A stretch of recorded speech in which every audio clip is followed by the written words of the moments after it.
but I did put a few notes on the chat just in case I go too fast. So thanks, Jess and Katie, and both Katie and Jess are much more at the front lines of all of this than me. I'm keeping an eye, I keep close to practice when I can.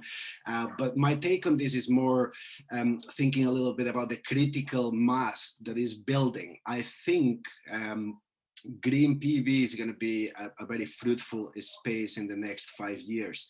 And these are the reasons. There is a strong narrative in Scotland around the role of Scotland in the Industrial Revolution and in causing and being part of the factors that eventually led to the climate crisis. So there is the Citizens' Assembly on Climate in Scotland were very mindful of the historical debt and the historical guilt. And that's why a lot of their full report, which will be presented in Parliament in May, is about a green industrial revolution, a different type of industrial revolution. We also have two climate acts. They were, the 2009 was a pioneering act. It's been updated a couple of years ago. And Scotland with Wales were the first governments in the world to declare climate emergencies. So there has been momentum around climate action, some investment as well through Climate Change Fund, Climate Justice Fund. But the moment we are in just now is all about connecting the dots between these different spaces at the strategic and local level. So there are, as just noted, the proposals from the Citizens' Assemblies, both the climate one and the first one on the future of Scotland. We have two large national citizens' assemblies. The first one also focused a lot on community empowerment and more power devolution to communities through budgeting.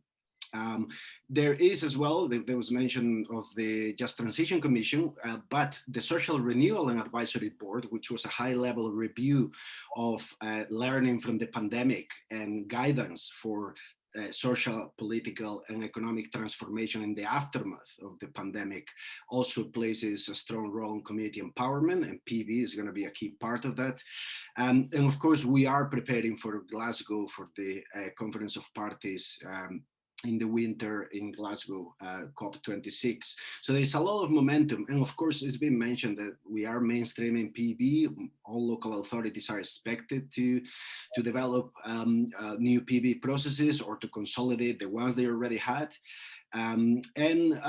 Part of this is the current investment on a digital infrastructure for PV, but more broadly as well, we're doing a lot of work on digital ethics and digital infrastructure across the country. PV is, in my mind, one of the most suitable participatory governance approaches to try and enable climate action. It does enable the very difficult thing of acting in a decentralized way, distributing capacity to act across the country from the local to the national. And there is a strong emphasis on devolving power to communities, which has been building up in the last 10 years. And I think we are about to see the impact of that.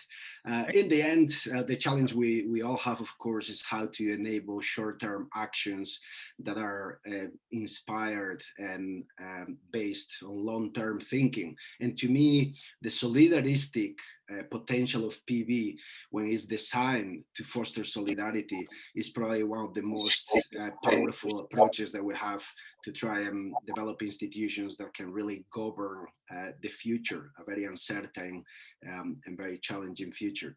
I'll stop there. So watch this space. I think that's what we're saying. Watch this space, because hopefully Scotland will have a lot of stories to tell about green PV.